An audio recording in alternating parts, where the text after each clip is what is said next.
पूछेंगे कि इतनी पढ़ाई के बाद आपको क्या लगता है कि दुनिया के सबसे बड़े डिप्लोमेट कौन थे?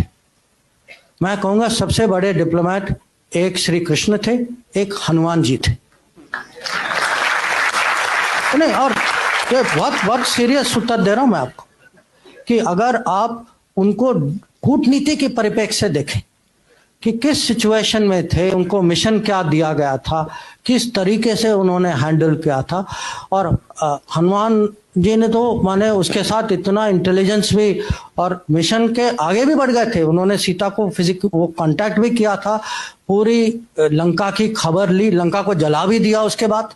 माने कैसे डिप्लोमेट निकले, माने ऑल पर्पस मल्टीपर्पज डिप्लोमेट। 10 बड़े स्ट्रेटेजिक कॉन्सेप्ट जो इंटरनेशनल रिलेशन, मैं हर कॉन्सेप्ट का आपको एक महाभारत में इक्विवेलेंट दे सकता हूं कि अगर आप कहें अरे आज मल्टीपोलर वर्ल्ड है, उस समय भी अगर कुरुक्षेत्र के मैदान में क्या हो रहा था, वो मल्टीपोलर भारत था जिसमें अलग अलग राज्य थे, सबको कहा गया कि आप उनके साथ हैं, मेरे साथ हैं, एक दो नॉन अलाइन निकले बीच, जैसे बलराम थे या रुक्मा थे।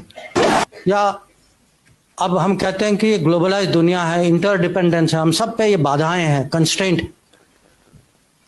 अर्जुन की दुविधा क्या थी? कंस्ट्रेंट ही थी कि वो इंटरडिपेंडेंट थे, इमोशनली इंटरडिपेंडेंट थे कि मैं अपने रिश्तेदारों के खिलाफ मैं कैसे लड़ाई करूं। पर वो भी वो फिजिकल मटेरियल इंटरडिपेंडेंस नहीं था, पर इमोशनल इंटरडिपेंडेंस था।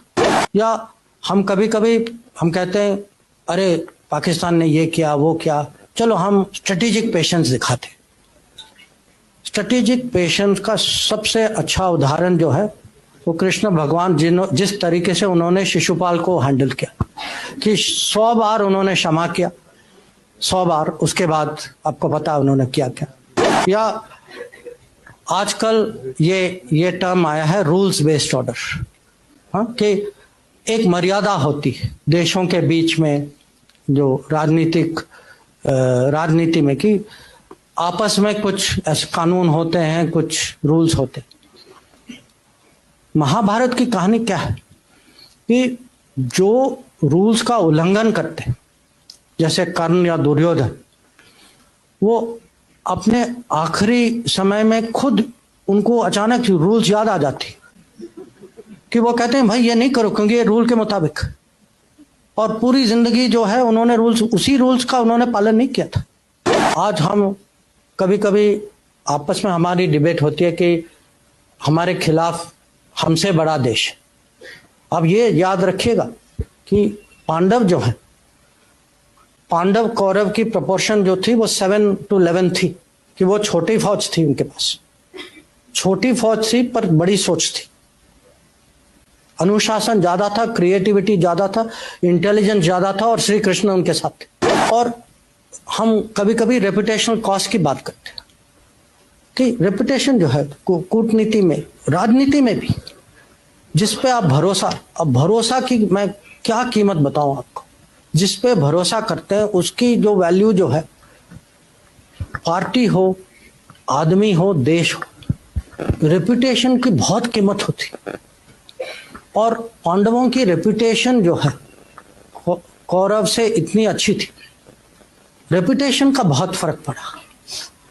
और कभी कभी ये भी है कि जो बड़े गोल, जो लार्जर गुड के लिए कभी लोगों को माने टैक्टिकल एडजस्टमेंट करना पड़ता है। और ये भी इसके बहुत उदाहरण, जो युधिष्ठिर ने अश्वत्थामा के बारे में कहा, और स्ट्रेटेजिक डिसेप्शन, जो जब कृष्ण भगवान ने सूर्यास्त का एक किस्म से इल्यूजन क्रिएट किया तो जयद्रथ को लगा कि वो बच गए।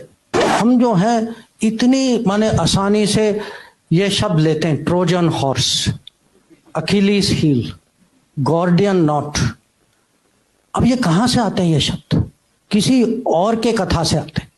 अब मुझे उससे कोई दुश्मनी नहीं है, मैं भी वही कथा पढ़ता हूं, मुझे भी उसमें रुचि है, पर मैं हमारे देशवासियों को समझाना चाहता हूं कि भाई आप अपने बारे में भी पढ़िए, इसका भी महत्व समझिए, इंडियन स्ट्रेटेजिक कल्चर दूसरों के अनुभवों और दूसरे के कथाओं से नहीं बनेगी।